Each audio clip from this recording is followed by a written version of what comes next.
Vamos a ir a la palabra del Señor y yo voy a volver por un momento otra vez al domingo anterior.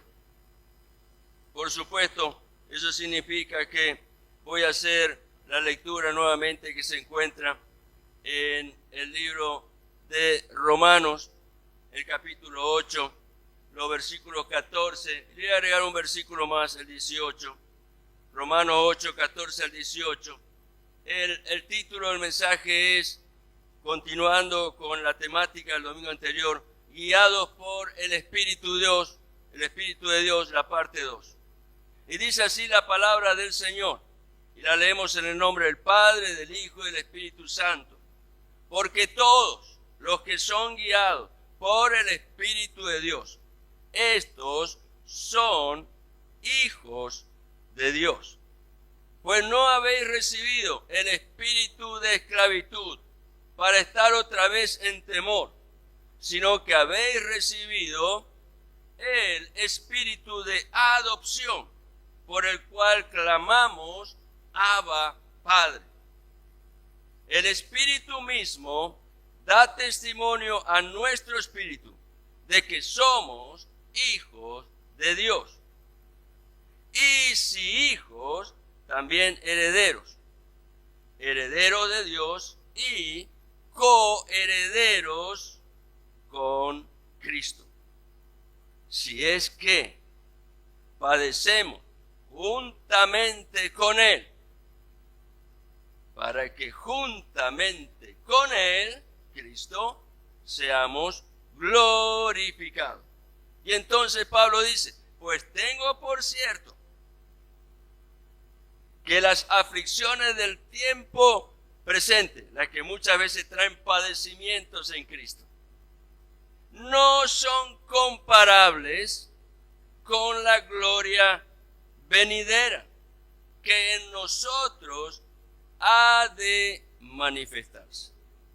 Dicho esto, por supuesto que la temática tiene su foco central en lo que Pablo expresa en el versículo 14, hablando de el testimonio fiel del Espíritu Santo, quien es el maestro, el director de orquesta en la vida que debe desarrollarse en un hijo de Dios.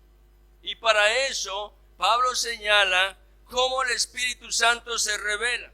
Primeramente, en ese acto mismo de arrepentimiento y de conversión, volviéndonos a Dios, el Espíritu Santo reconoce ese corazón y viene y se une al espíritu del hombre, como lo dice allí Pablo en el versículo 15. Y da testimonio a partir de la presencia del Espíritu Santo que ya no tenemos por qué seguir sujetos a la esclavitud del temor del hombre, sino que ahora hemos experimentado de parte de Dios algo que trae bendición a nuestra vida, ya que nos lleva a conocer el espíritu de adopción por el cual podemos clamar como hijos, Abba, Padre. Esta era una frase muy proverbial, utilizada en la época, ya que proviene del idioma popular del pueblo en los tiempos de Jesús. ¿Cuál era el idioma popular? El arameo. Esta es una de las frases que aparece en arameo en el Nuevo Testamento. El Nuevo Testamento se escribió en el griego, mayoritariamente. Pero hay frases en el arameo y uno puede entender la razón, ya que era el idioma popular de la época. Los judíos practicaban el arameo. Jesús, siendo verdadero judío, él también lo hacía.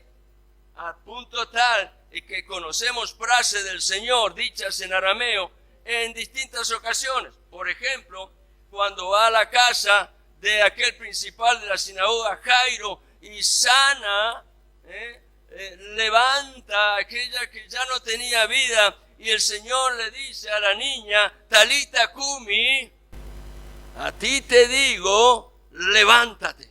Esa es una frase en arameo, Talita Cumi. Hay otra frase en arameo dicho por Jesús en la cruz, cuando él dice, Elí, Elí, o Eloí, Eloí, lama sabactani. Lo cual el Señor estaba diciendo, Padre mío, ¿por qué me has desamparado? Por un instante en la cruz, Jesús sintió que algo se había desprendido de la comunión con el Padre. Y él clama en arameo, Elí, Elí, lama sabactani, Padre mío, Padre mío. Es importante ver que la obra del Espíritu Santo sobrepasa toda experiencia que podamos sentir o que podamos nosotros experimentar en esta vida en la tierra, ya que Él nos lleva a comprobar algo tan poderoso, que es saber que hemos sido libertados del espíritu de esclavitud. No necesitamos seguir caminando en la esclavitud del temor, sino que ahora tenemos a nuestro favor el espíritu de adopción a través del testimonio del mismo Espíritu de Dios, que viene y nos enseña cómo llamar al Padre. Abba, Padre. Era una frase tierna, cariñosa, como lo diría un niño a su papá. Papito. Eso hace el Espíritu de Dios. Pero Pablo dice que ese mismo Espíritu está constantemente comprometido en las experiencias de nuestra vida, en donde Él está mostrando transformación acerca de algo que es tan valioso, y el poder tener plena certeza de que ahora en Cristo somos hijos de Dios. Y entonces dice Pablo, pero no solo eso, sino que como hijos tenemos algo tan precioso y perfecto como es la herencia que Dios ha preparado. Coherederos con Cristo. Pablo anticipa, hablando a los Efesios, que habiendo puesto nuestra confianza en Cristo, ya por la fe fuimos sentados en los lugares celestiales con Cristo. El punto es que necesitamos creerlo y en esa fe vivir la realidad, la verdad, el poder de la palabra, lo cual se hace en nuestra vida carne cuando el Espíritu Santo toma el lugar en nuestro corazón que le pertenece como el administrador de la obra de Dios en nuestras vidas.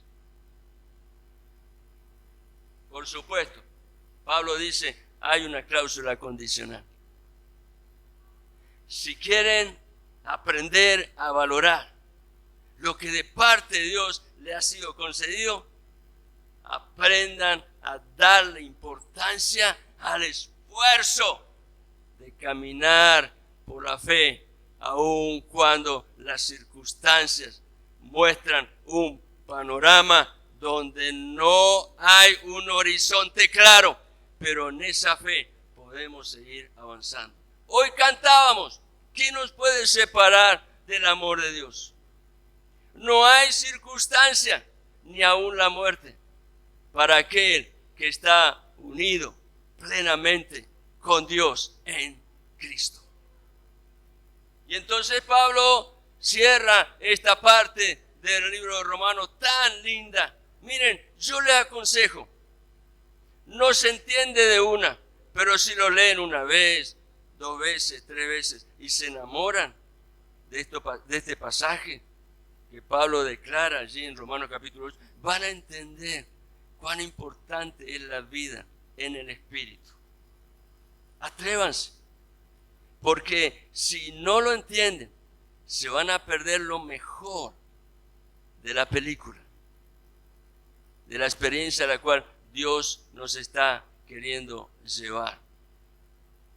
Hace muchos años atrás, yo no hubiera tenido este despertamiento que hoy empiezo a entender, a causa de que me he dado cuenta de la importancia de revalorizar la obra de la persona del Espíritu Santo en la vida de un cristiano, de un hijo de Dios. Pero la temática fundamental desde el domingo anterior, hoy y quizás seguiremos el domingo que viene, yo no sé lo que Dios va a disponer. No me anticipo porque el Señor dice claramente en su palabra, no diga voy a hacer esto o lo otro, sino si Dios quiere, si Dios quiere.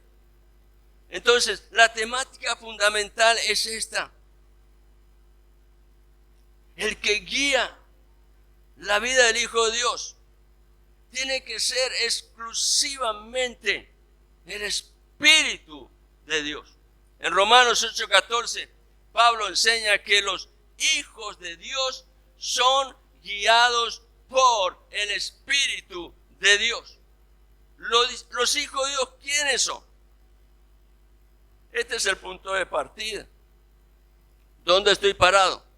¿Cuál es mi posición? Los hijos de Dios son aquellos que han recibido vida espiritual porque nacieron de nuevo.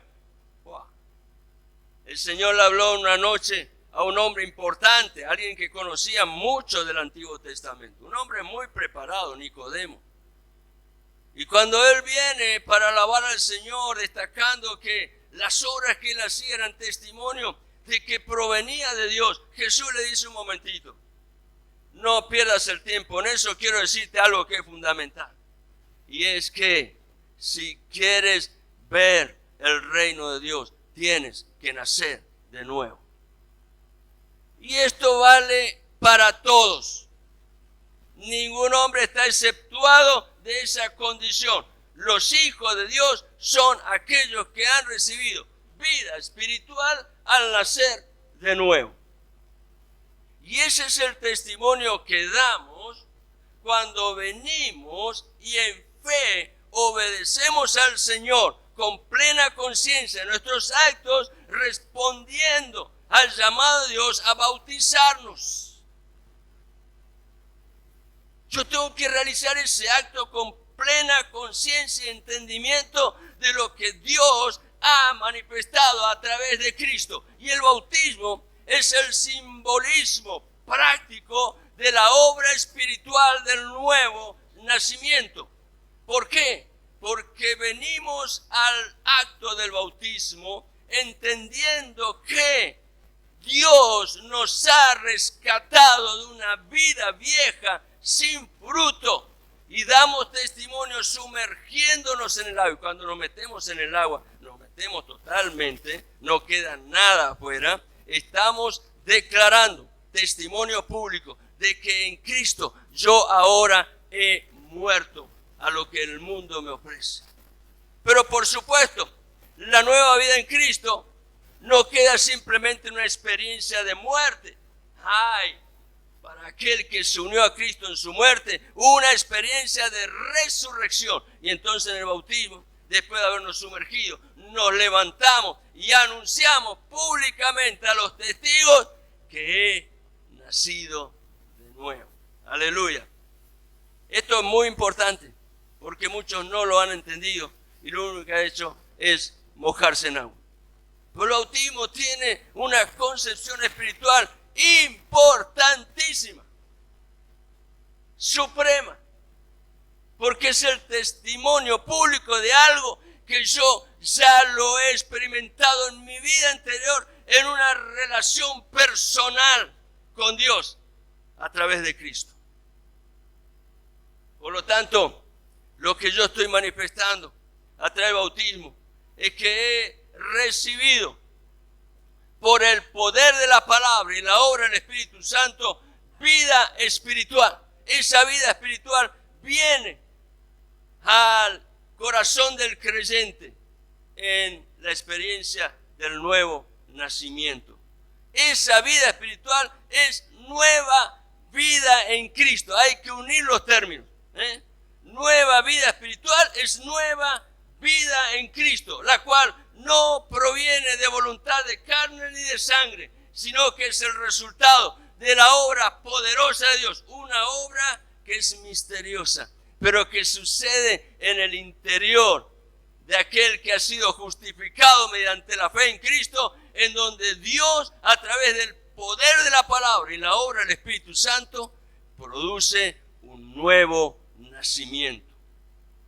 Esa nueva vida en Cristo, como la vida de un bebé, necesita crecer y desarrollarse, pasando por diferentes etapas hacia la madurez.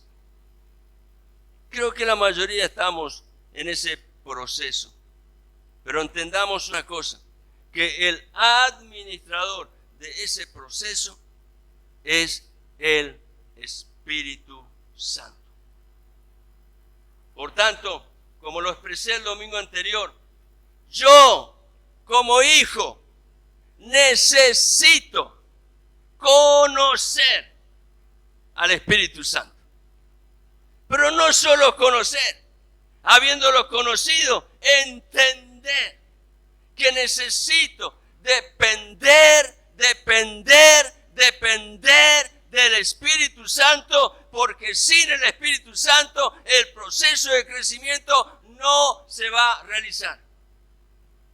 No le busque vuelta, no busque atajo, no hay otra manera. Dios ya lo ha revelado en su palabra.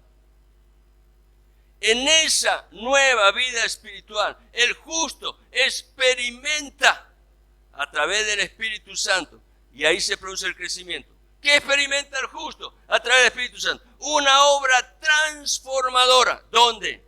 Donde los viejos hábitos se reemplazan por nuevos hábitos. Si a alguno le gusta anotar, anote Efesios capítulo 4. Y va a ver allí cómo Pablo describe el proceso de la obra del Espíritu Santo.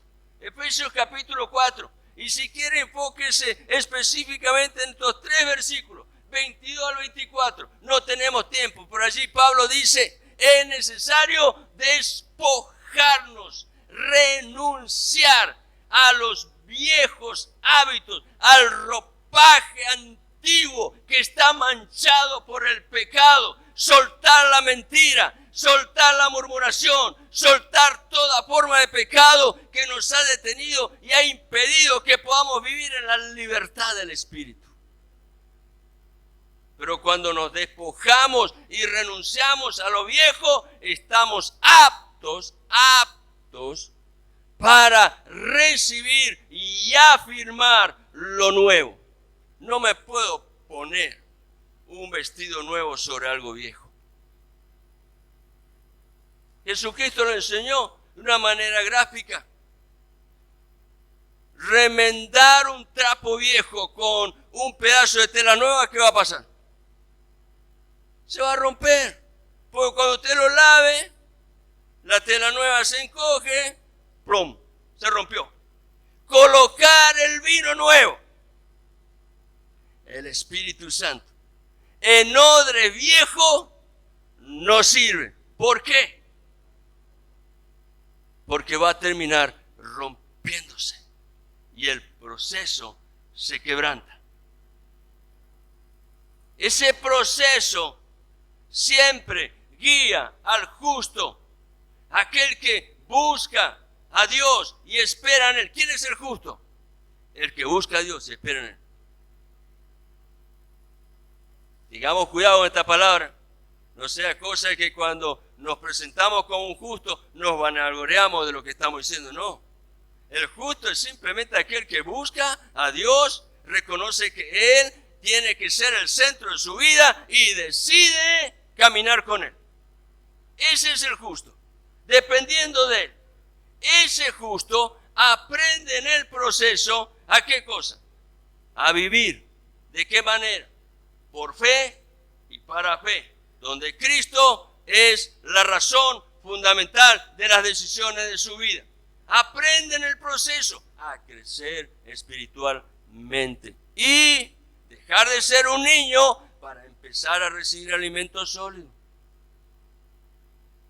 Y de esta manera poder madurar. ¿Qué significa madurar? Estar preparados, aptos para dar buenos frutos. Ahora, aquellos que antes nos conocieron mintiendo, nos van a conocer hablando lo que es verdad. Eso es bueno fruto. El que es guiado en el proceso por el Espíritu Santo, el justo, no solo que vive por fe y para fe, no solo que crece espiritualmente y madura dando buen fruto, sino que en ese acto transformador está participando de la naturaleza divina. Y si no, vayan a la segunda carta del apóstol Pedro, deténganse en el capítulo 1 y vean cómo Dios realiza el proceso. Es necesario, y en la medida en que yo estoy participando de una nueva naturaleza, que es la vida espiritual que he recibido en Cristo, y esa vida crece y se desarrolla, entonces ocurre algo glorioso, algo que nunca antes lo podríamos haber imaginado, y es que el carácter de Cristo, la esencia de lo que tú eres y de lo que haces, es conforme al Señor. El carácter de Cristo se forma y llegamos a parecernos cada vez más y más a Cristo. Gradualmente, no es todo de una. Es un proceso gradual. En ese proceso tengamos presente. Esto es algo que tenemos que conocer, hermano. ¿Por qué insisto tanto yo con esto? Pablo dice que el culto que venimos a darle a Dios tiene que ser un culto racional. Yo tengo que entender qué es lo que estoy viviendo en Cristo. No tengo que venir a cantar porque me gustan las letras simplemente, o porque es un tiempo emocional lindo, o porque los hermanos alabanza de pronto bajo la unción, la gracia, la presencia del Espíritu de Dios están fluyendo con algo que toca nuestras fibras íntimas, nuestra alma expresa emoción. No se trata solo de eso.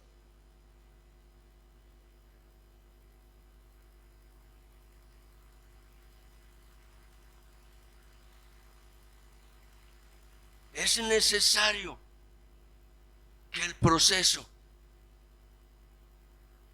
se realice en nuestras vidas como hijos. En ese proceso, la vida de Cristo va a crecer y se va a desarrollar. Y el administrador del proceso siempre. ¿Saben cuál es el problema de muchas personas? Que pretenden que sea un hombre con determinados títulos que ellos mismos se colocan, el administrador del proceso en su vida. Grave error, porque el proceso se realiza sí, solo sí, cuando el Espíritu Santo es el director de orquesta, es el administrador. Sin la presencia activa del Espíritu Santo, el proceso no se realiza. Y tengamos presente que el Espíritu Santo, como lo dijimos el domingo anterior, es una persona. Es la tercera persona de la deidad. Dios, el único y verdadero Dios, se reveló en tres personas. Dios el Padre, Dios el Hijo, Dios el Espíritu Santo. Y como hijo de Dios, debo ser muy cuidadoso.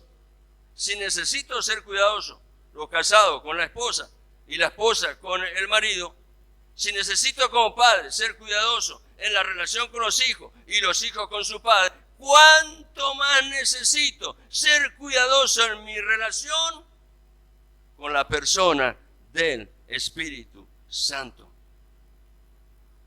Pues debo tener mucho cuidado en no. Eso va a ser tema de un mensaje separado. Estos 3 puntos. No entristecer, no apagar y no resistir a la persona del Espíritu Santo. ¿Saben por qué es importante que estos no estén claramente definidos en nuestra vida para evitar caer en ese lugar? Porque si eso llega a ocurrir, cuando yo entristezco o apago o resisto finalmente a la persona del Espíritu Santo, el proceso se va a detener. Si no hay arrepentimiento, se va a detener.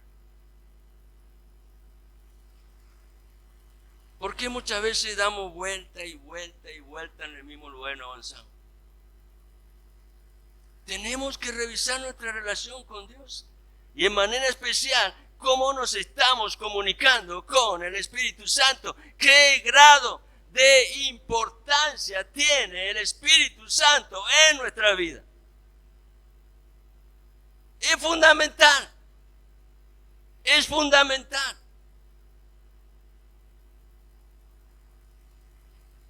Es importante y necesario conocer y entender la manera en la cual el Espíritu Santo se manifiesta en el mundo y en una manera directa en la vida de un hijo de Dios. En las horas previas a la crucifixión, Jesús reveló, y acá vamos al segundo puntito que vimos el domingo anterior. Pues yo quiero que sepan que Romanos capítulo 8 tiene que estar directamente ligado al Evangelio de Juan capítulo 16, cuando Jesús habla del ministerio del Espíritu Santo. No lo puedo desprender, no lo puedo separar, está ligado.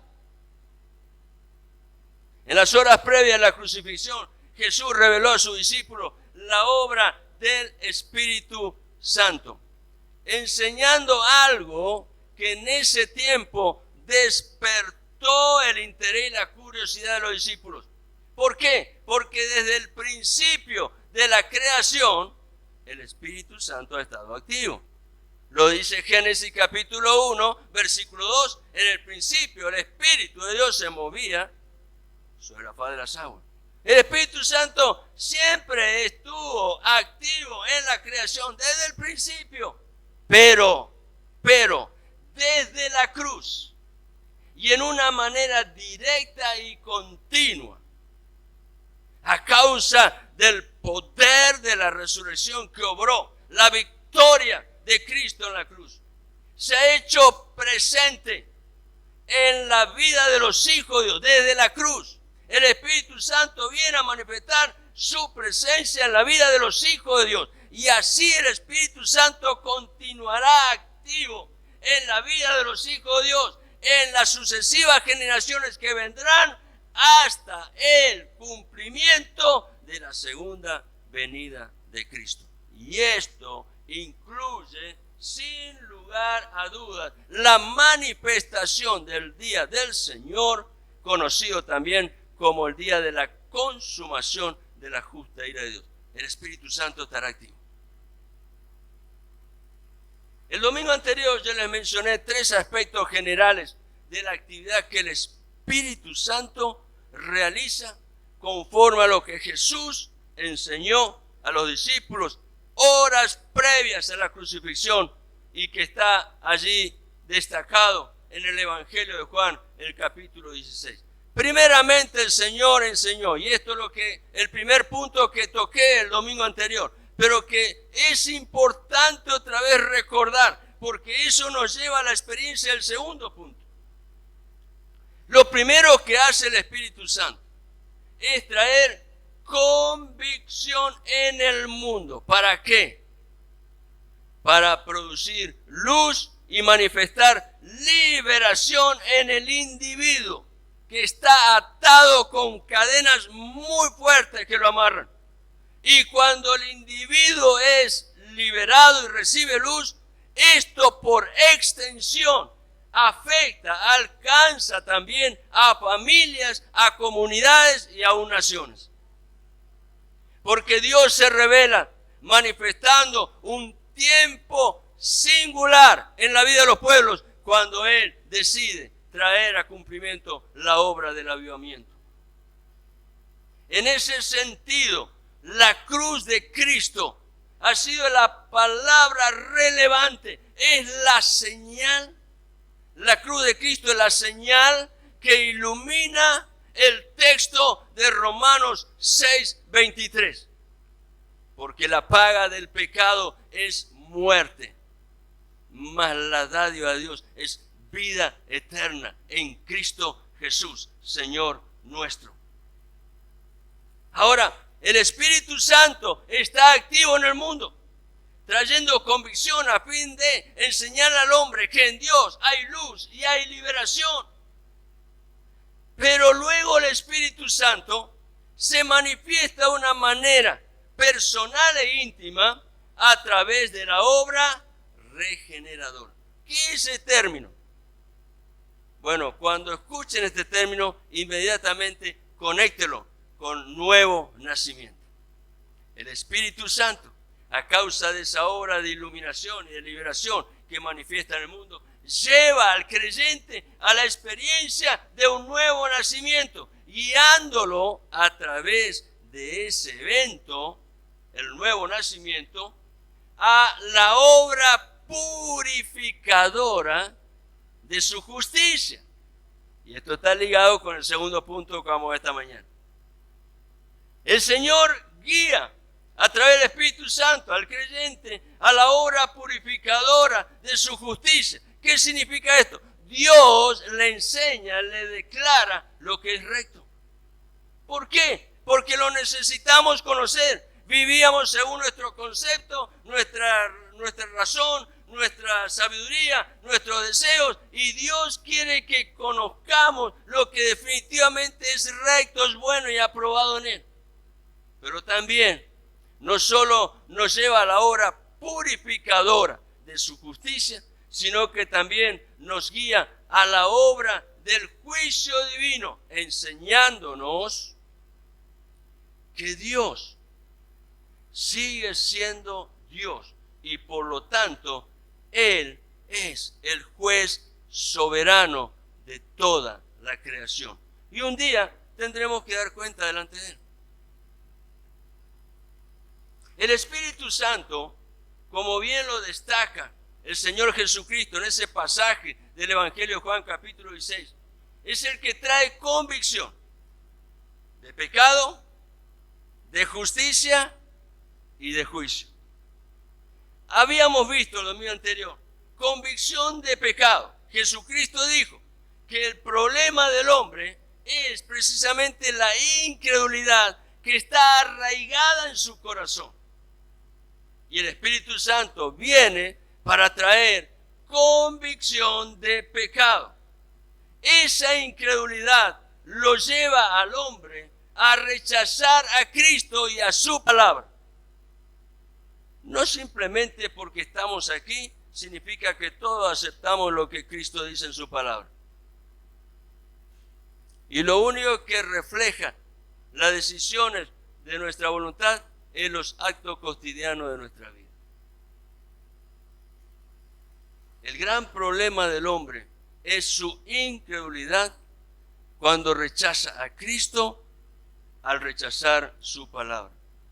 Jesucristo mismo le dijo a los judíos que le rodeaban, los cuales creían en la ley de Moisés y se jactaban de que su fe estaba allí fundada en el testimonio de la ley de Moisés. Y entonces Jesús los confronta y le dice, Evangelio de Juan, capítulo 5, versículos 46 y 47.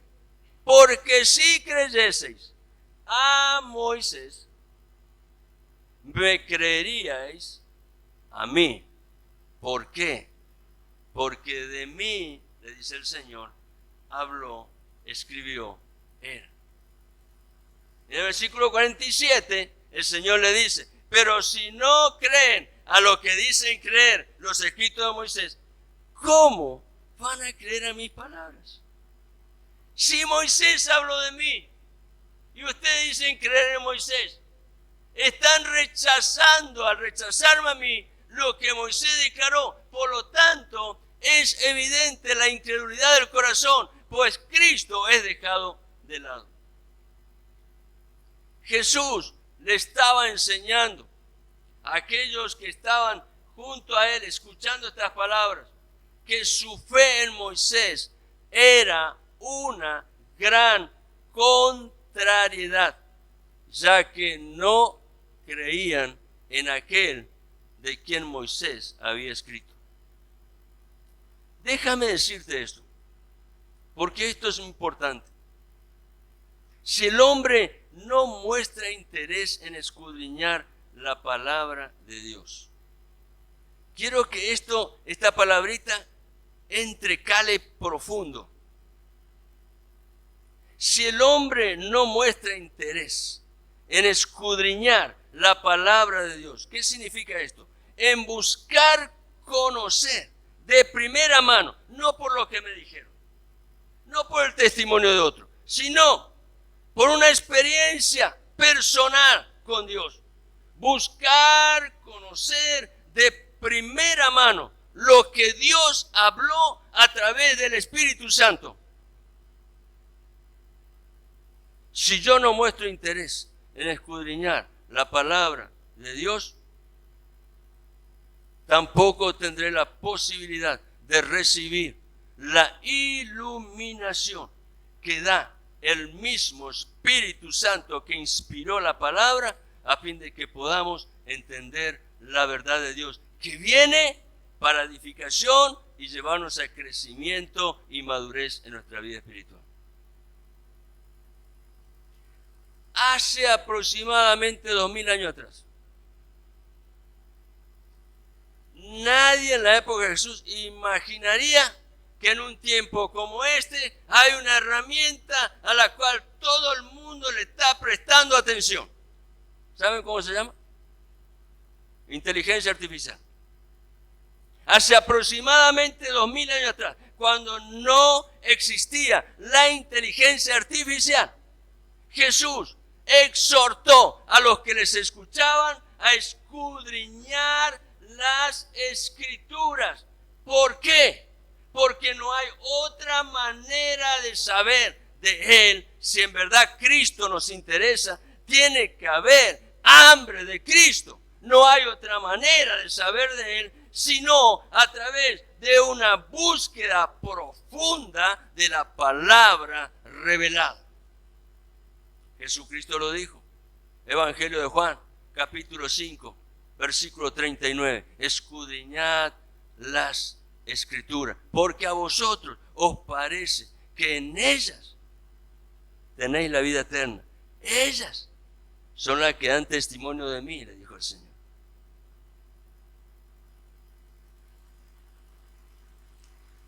Es tremendo.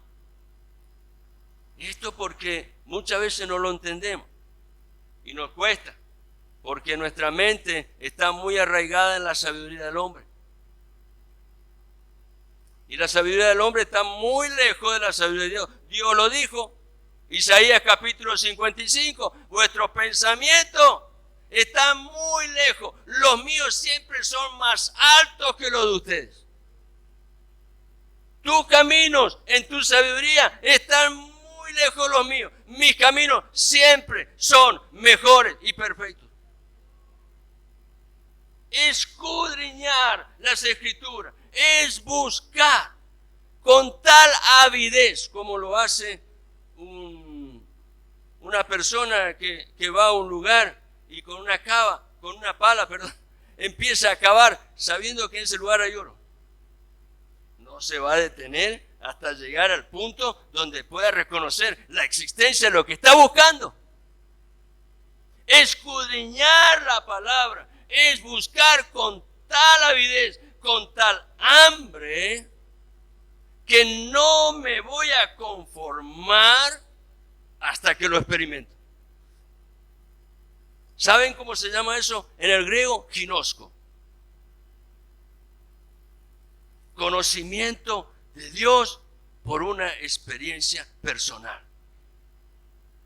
No por un conocimiento intelectual.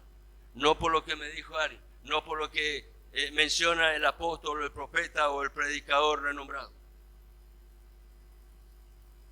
Ginosko, conocimiento experimental a través de una relación profunda con Dios. Ahora imagínense, si Jesús hablaba de eso hace 2000 años atrás, cuando no existía la inteligencia artificial. ¿Se imaginan en tiempos como estos, donde ha aparecido ese gigante del conocimiento, llamado inteligencia artificial? El problema se ha incrementado. ¿A causa de qué? De la incredulidad en el corazón del hombre. El problema se ha incrementado. ¿Por qué? Porque la inteligencia artificial ha venido a reemplazar la capacidad de buscar. Tenemos inteligencia de parte de Dios, así que tenemos la capacidad de buscar. Pero al mismo tiempo no solo de buscar, sino la capacidad de experimentar la palabra de Dios. Porque la palabra misma, bajo la guianza del Espíritu Santo, nos lleva a una relación con Dios. El Espíritu Santo nunca te va a guiar a una fuente equivocada. Él siempre te va a llevar al lugar exacto. Y si nos equivocamos, es porque en el proceso algo ocurrió. Tenemos que prestar atención, tener la humildad de volvernos a Dios, de reconocerlo, de arrepentirnos, de humillarnos. La inteligencia artificial ha venido a reemplazar la capacidad del hombre de buscar y experimentar la palabra de Dios. Y la inteligencia artificial, en consecuencia, contribuyó a crear algo que el hombre en su conformismo inmediatamente lo acepta, y es la conciencia del facilismo para obtener el conocimiento sin esfuerzo, sin recurrir a la búsqueda de la verdad, y mucho menos pensar en depender de la iluminación del Espíritu Santo, porque todo se ha vuelto automático.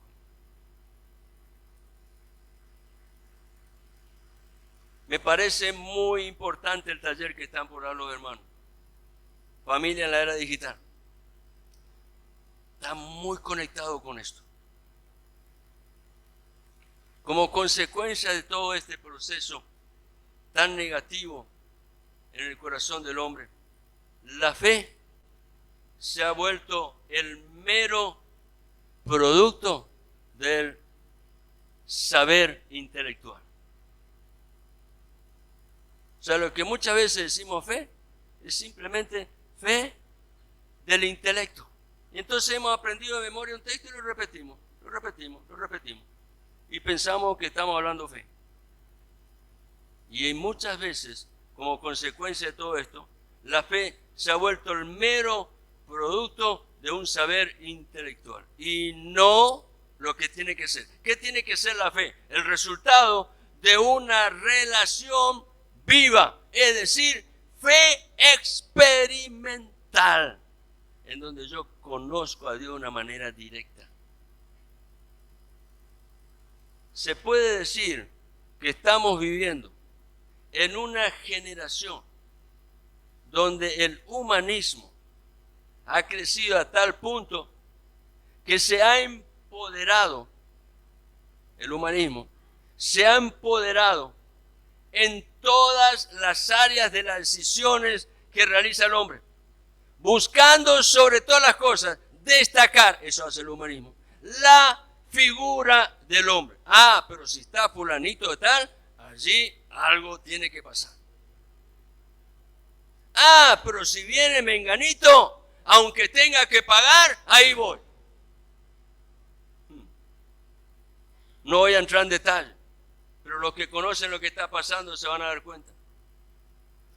El humanismo siempre va a destacar la figura del hombre, y esto, hermano, alcanza no solo a los ámbitos seculares, sino que también ha penetrado en los ámbitos religiosos. Hombres realmente dedicados a Dios, humildes, que abrieron su corazón, como el profeta Daniel, hace miles de años, aproximadamente 2500 años atrás, anunció tiempos como estos, declarando que el avance de la ciencia llegaría a límites insospechados. Daniel capítulo 12. Y uno de los ejemplos más claros de lo que Daniel anunciaba 2500 años atrás es la presencia hoy de la inteligencia artificial. Ahora, déjame decirte esto. Es probable que este estado del mundo nos esté llevando al escenario ideal donde se va a destacar la figura, la imagen de un gran hombre. Un hombre que va a sobresalir como un gran líder. El otro día escuchaba a un pastor que tiene por ahí reflexiones que le hace muy interesantes. Y él mencionó algo y me llamó la atención. Y él decía, es muy probable que cuando el Apocalipsis habla de esa imagen, que la tercera bestia que aparece allí hace hablar para que todo el mundo sea llevado cautivo a la admiración del gran hombre, que no será otro sino que el anticristo. Es probable que esa imagen sea llevada a esa expresión a través de la inteligencia artificial. No sé cómo puede suceder. Él seguramente lo imaginó. Yo no sé qué va a pasar.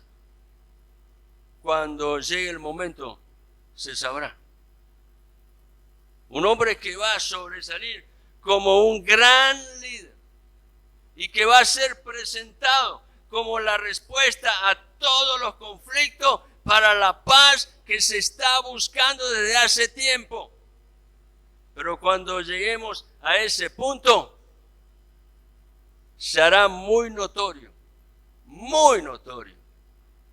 que la única y verdadera paz es la que Cristo ofrece.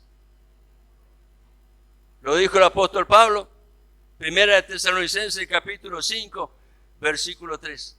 Y cuando digan paz, paz, vendrá entonces destrucción repentina, como los dolores a la mujer que está pronta para el parto. La paz verdadera solo proviene de Cristo. Él dio testimonio. Evangelio de Juan, capítulo 14, versículo 27. El Señor dice, horas previas a su crucifixión, Él está hablando a pesar del agobio de la situación que representaba ir allí al madero, porque eso no fue fácil. Le costó al Señor en el huerto gotas de sangre, porque en su humanidad había aflicción, pero en su espíritu había gozo, porque Él sabía que estaba haciendo la obra del Padre. Y en esa experiencia, Cristo proféticamente les anuncia la victoria de la cruz, señalando que la paz que viene de Él es la paz que en verdad necesita el hombre. Y entonces el Señor le dijo, la paz os dejo, mi paz os doy. Yo no os la doy como el mundo la da. No se turbe vuestro corazón, ni tenga miedo. Evangelio de Juan, capítulo 16, versículo 33. Jesucristo dijo, estas cosas os he hablado. Y mirándole el rostro a los discípulos, Él les dice, sepan que todo esto les estoy diciendo para que en mí, dice el Señor, tengáis paz. En el mundo tendréis aflicción, pero confiad. Jesucristo dice, yo he vencido al mundo. Aleluya. Jesucristo es quien da la paz verdadera. Ahora, el punto es que si el hombre no es alumbrado por la convicción del Espíritu Santo sobre la verdadera justicia, aquel evento le va a sorprender. Si no somos alumbrados por la convicción del Espíritu Santo sobre la verdadera justicia, aquel evento sorprenderá a muchos. Y ese evento, como dice un pastor español, al cual lo solemos escuchar mucho con mi esposa en los devocionales, él dice, no soy profeta ni hijo de profeta, pero ese evento está próximo a ocurrir, ya sea en esta generación o en alguna otra generación que llegará muy pronto. Ahora, ¿qué es lo que nos importa a nosotros? en este proceso de crecimiento y madurez, saber que el que trae convicción de justicia es el Espíritu Santo. Lo dijo el mismo Señor Jesucristo en el Evangelio de Juan, capítulo 16, versículo 10. Él convencerá de justicia por cuanto, y acá habla la justicia, por cuanto voy al Padre y no me veréis más. Está hablando de un procedimiento de Dios a fin de afirmar el desarrollo de la iglesia. Yo me levanto victorioso, vuelvo al Padre, pero algo va a ocurrir conforme a la promesa. Justicia. La justicia, la convicción de justicia que el Espíritu Santo trae, siempre va a destacar a Cristo como el único hombre verdaderamente, completamente justo, sin pecado, como lo es en su condición divina y también lo fue en su encarnación y su vida en la semejanza de hombre. Lo dice el libro de Hebreos, capítulo 7, versículo 26. Tal sumo sacerdote nos convenía, puro, santo, inocente, sin mancha, apartado de los pecadores y hecho, a pesar de la obra de la cruz, más sublime que los cielos mismos. Esa convicción de justicia es revelada a través de la victoria de la cruz. ¿De qué manera se revela la convicción de justicia de la cual Cristo hablaba allí, señalando el ministerio del Espíritu Santo? La justicia se revela mediante la victoria de la cruz a través del poder de la resurrección. Cristo no pudo ser retenido por los lazos de la muerte, sino que se levantó victorioso y dio testimonio de la vida eterna. ¿Sabe una cosa? Antes de Cristo otros se resucitaron. En el ministerio de Cristo hubo resurrección. En el ministerio de apóstoles hubo resurrección. Pero solo Cristo es el primer testimonio de resurrección. Las primicias de aquel que resucitó para nunca más volver a morir, anunciando vida nueva, vida eterna, a favor de los que creen.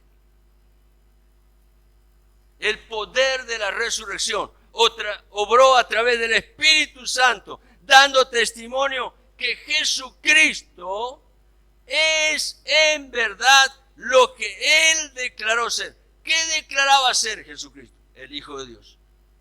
Y Pablo declara, ya lo señalamos el domingo anterior, en el libro de Romanos, en el capítulo 1 y versículo 4, Pablo dice que fue declarado, hablando de Jesús, fue declarado Hijo de Dios con poder, según el Espíritu de santidad, por la resurrección de entre los muertos.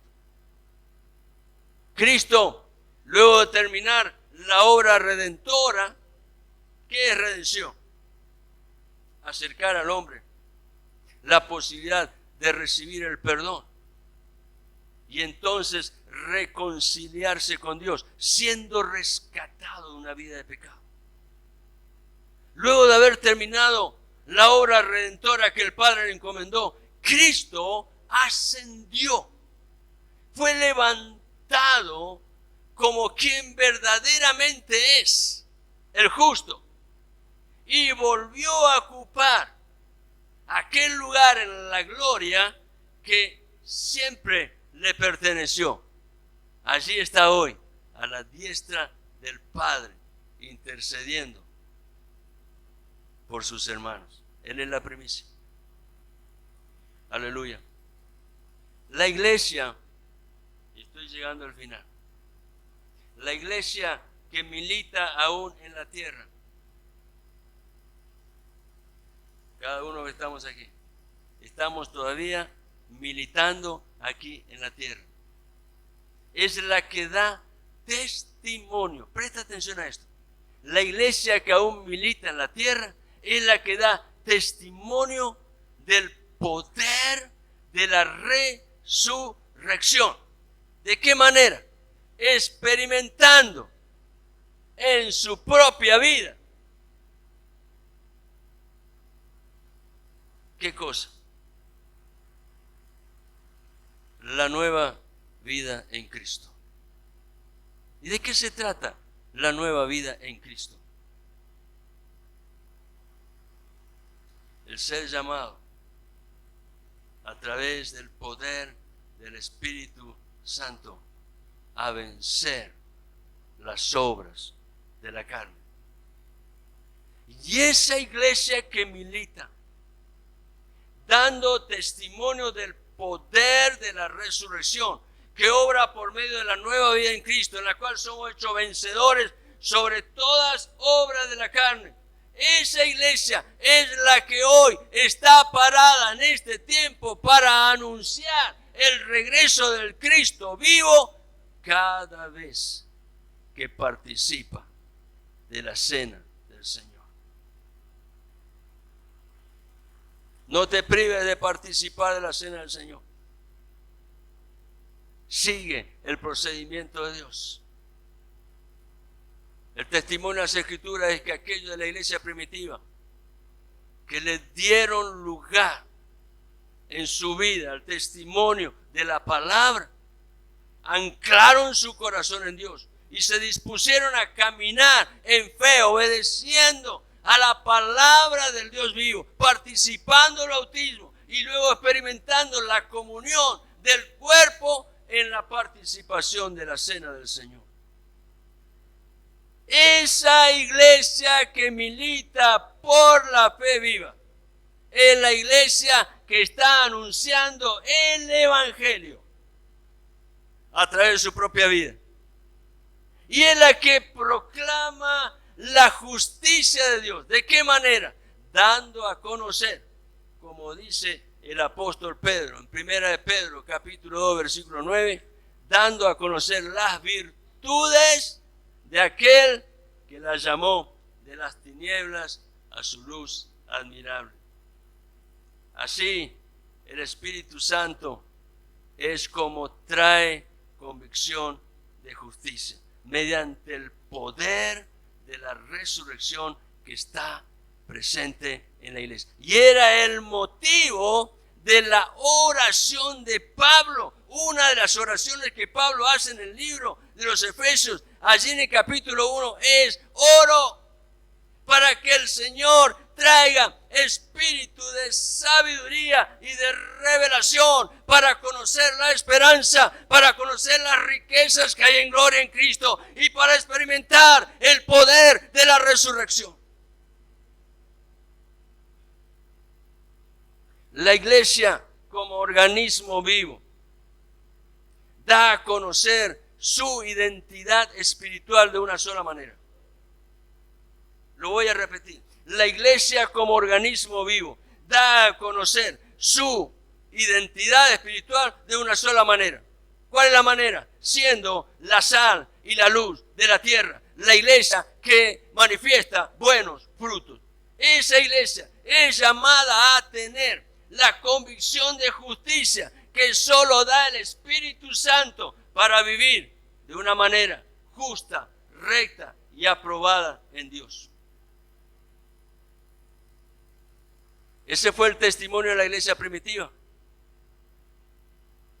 Cuando ellos estaban siendo perseguidos, sus líderes habían sido encarcelados, pero cuando ellos son soltados, van directamente a la iglesia, los líderes, y transmiten la vivencia de lo que ellos habían estado sintiendo en ese tiempo de aflicción, de quebrantamiento, y la iglesia toda se une y busca a Dios.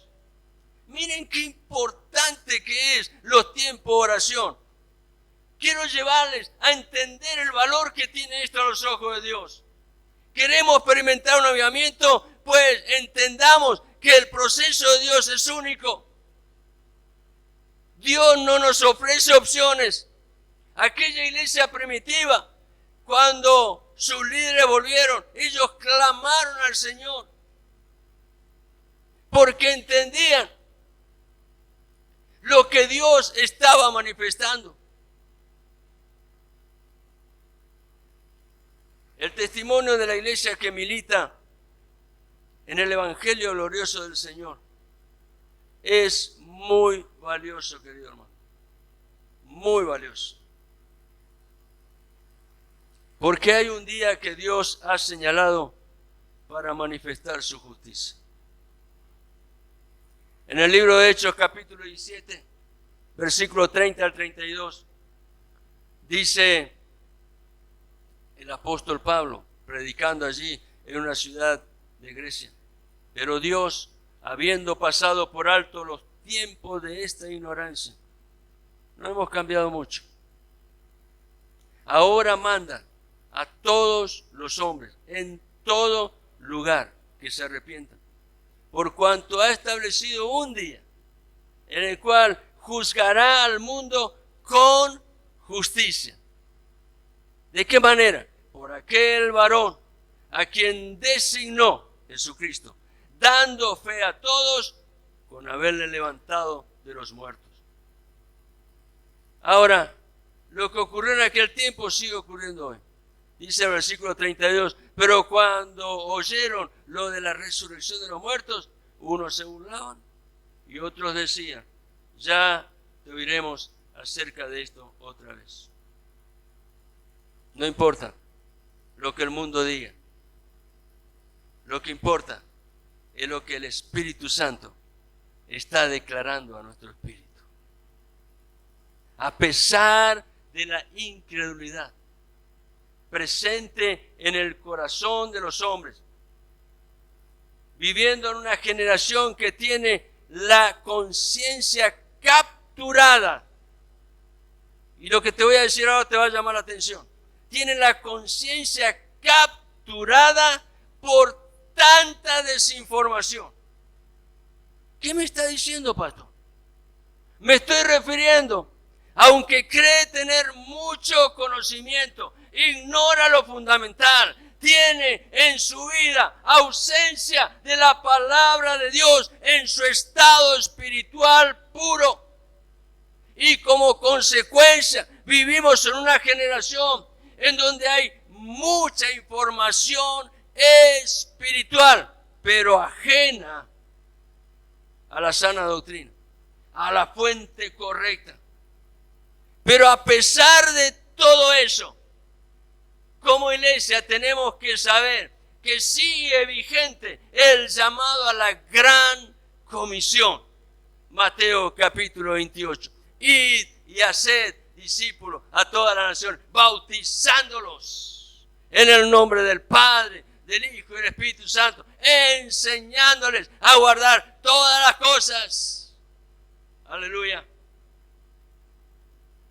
Y sigue vigente la proclama del Señor acerca de su iglesia. Vosotros, cada uno de ustedes, y el que le está hablando aquí delante, los que están atrás mío, vosotros sois la sal de la tierra y la luz del mundo. Por tanto, seamos como aquella iglesia primitiva, que cuando se sintieron amenazados por la condición de esa generación, se volvieron a Dios de corazón. Lo buscaron con compromiso, con decisión, y se reunieron para clamar al Dios de los cielos, al Todopoderoso, y decirle: Señor, manifiéstate con tu poder, danos elocuencia para hablar tu palabra con denuedo, y mientras hablamos, manifiesta tu mano de poder con milagros, con sanidades, con señales y prodigios. Yo lo quiero ver. Aleluya. Lo quiero experimentar. Pero si lo queremos experimentar, tenemos que hacer nuestra parte. Aquellos cristianos, y con esto termino, clamaban por la presencia del Dios vivo. ¿Saben que hay una palabrita en el hebreo que no es utilizada en la Biblia? pero que representa el testimonio de la presencia, el Shekinah. Aquella iglesia primitiva clamaba por la presencia del Dios vivo. ¿Saben por qué? Porque ellos anhelaban experimentar el peso de la gloria de Dios, el cabot de Dios, obrando maravillas, milagros, prodigios y señales por medio de la mano poderosa del Dios vivo y verdadero. Pregunta, y acá se cierra todo. ¿Seremos testigos del último y poderoso gran avivamiento del cual habló el profeta Joel antes de la segunda venida del Señor? Alguien dijo, y cuando la iglesia vive según los principios de Dios, los tiempos se aceleran. Le invito a estar en pie.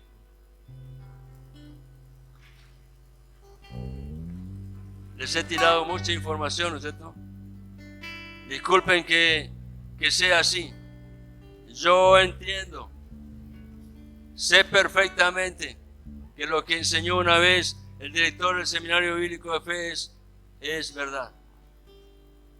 Nuestra mente atiende hasta que la cola aguanta. Cuando estamos cansados de estar sentados, empezamos a sufrir. Pero ¿saben una cosa?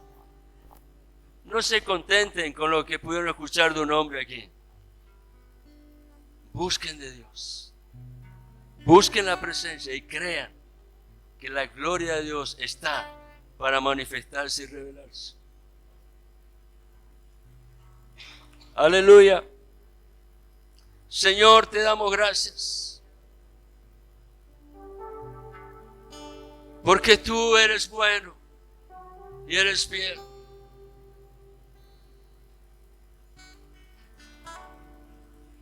Cuando somos confrontados por tu palabra, Señor, nos sentimos como aquel que necesita encontrar ese lugar de refugio en donde ser ministrado de una manera personal a través de tu amor, de tu gracia, de tu misericordia, para ser levantado en el cumplimiento de tu maravillosa y perfecta voluntad. Señor, aquí estamos. No tenemos mucho para ofrecerte, pero lo que tenemos, lo que somos, nuestra vida, te lo traemos y lo presentamos delante de ese trono maravilloso. Porque anhelamos, Señor, ser revestidos de ti,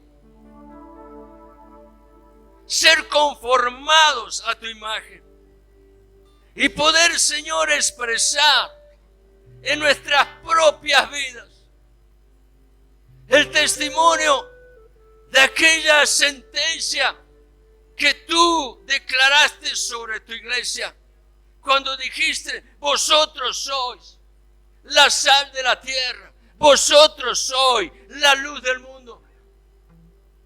Señor, nada podemos por nosotros mismos, pero tú eres el todo en todo.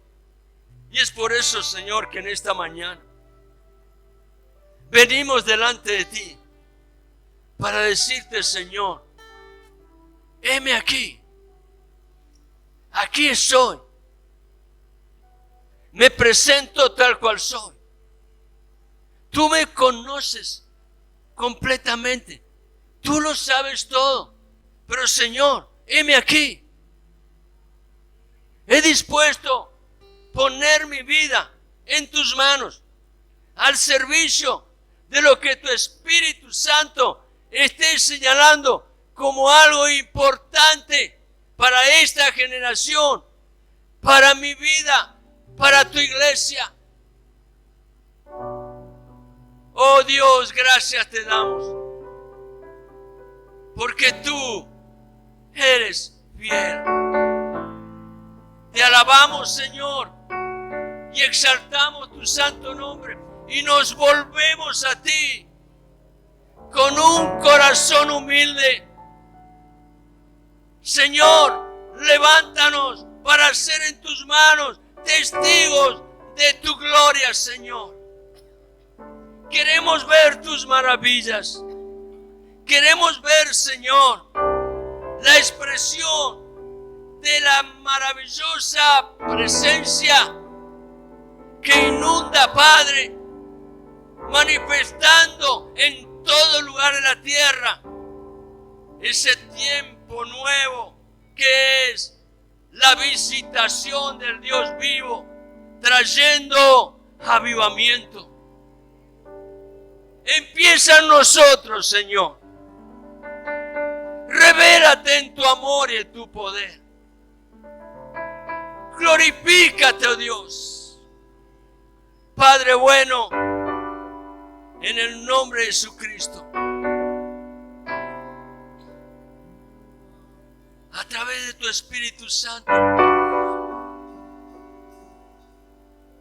solo quiero declarar la palabra, Señor, y vivir en ella, Padre, para ser una expresión viva de quien tú eres. La principal razón y el motivo de mi cántico, de mi alegría y de mi experiencia cada día. Padre, bendigo a mis hermanos en el nombre de Jesucristo. Espíritu Santo, cumple tu propósito. Que esta obra que tú estás haciendo no se detenga. Señor, que fluyan esos ríos de agua viva, en donde el proceso se lleva a su cumplimiento completo y trae mayor gloria, honra, honor y alabanza a tu santo nombre. Oramos, Padre, en esta mañana, disponiendo nuestras vidas, nuestro hogar, nuestra familia, la vida de aquellos que no han podido llegar, la familia de aquellos que no están.